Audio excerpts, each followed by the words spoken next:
He decided to return to his normal life and realized that after all this time, now is the time to return to normal life.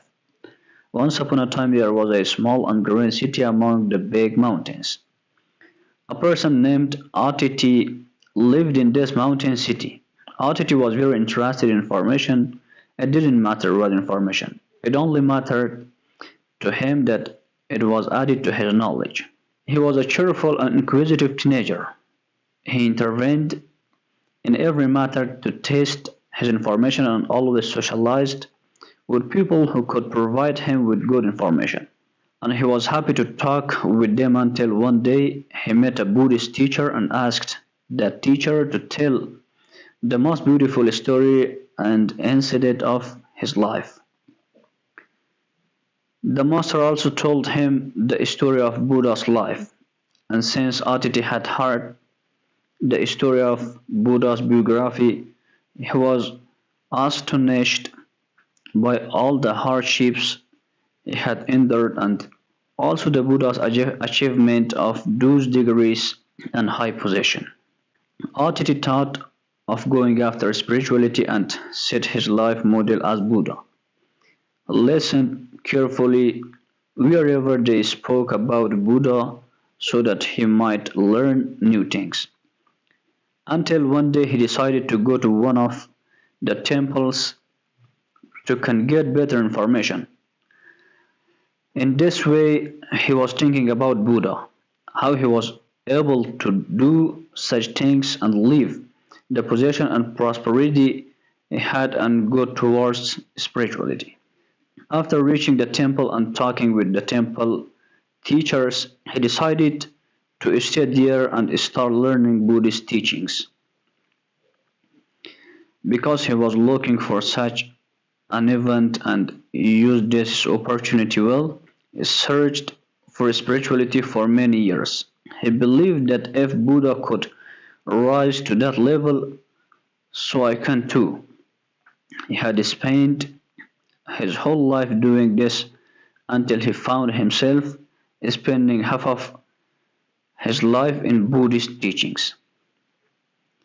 He decided to return to his normal life and realized that after all this time, now is the time to return to normal life.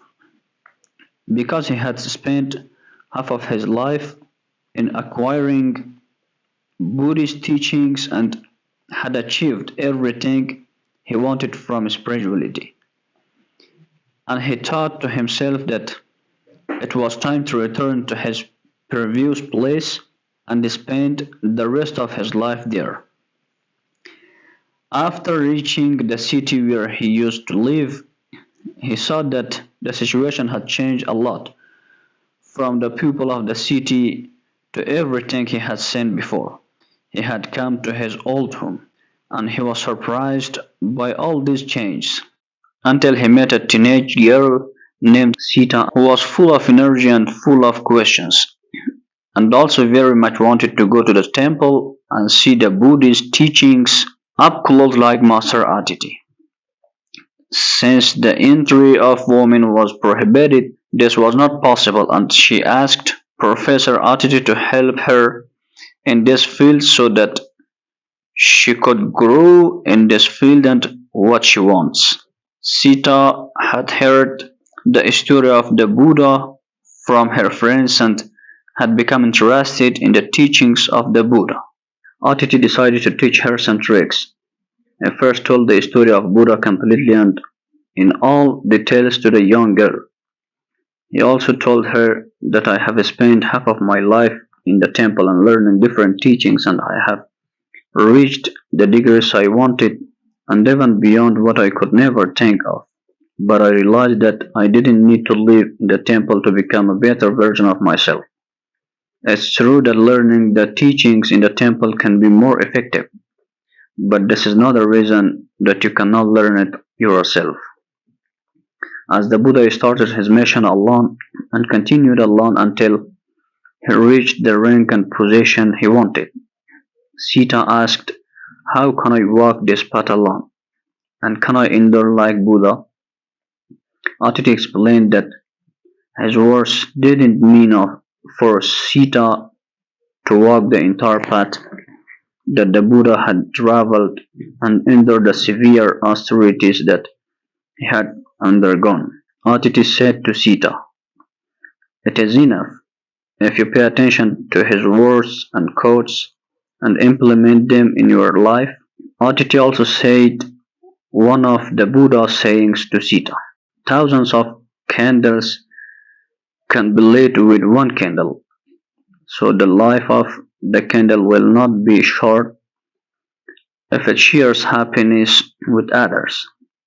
As you know, one of the things you can do is to share your happiness with others and treat everyone with kindness. Buddha has many sayings and quotes. He wants to inform us that we can treat everyone rightly, and if we see bad things, we can continue our good work. Sometimes you don't need to go to a special place and get a special rank. As long as you act on those things that you are aware of and know that it is right and that doing it will not harm others, Buddha says. If you read the holy sentences and even think about them but do not act on them, what effect will they have? So everything is not according to position and place. If I, who spent many years of my life on this path, do not act on the words and suggestions that I know and say, then I can only pretend to be a good human being, and this life will never raise my spiritual status, and I will not be able to do anything. You can also start from here. You just have to keep your words and your heart and speech are the same. You will grow too. Sita enjoyed this talk. Before he heard Master Atiti's words, he thought that only by going to the temple he could reach a level and have an understanding of information and learn Buddhist teachings. She decided to follow the example of Buddha in her life and apply his words in her life and try to increase her knowledge about the things that Buddha said.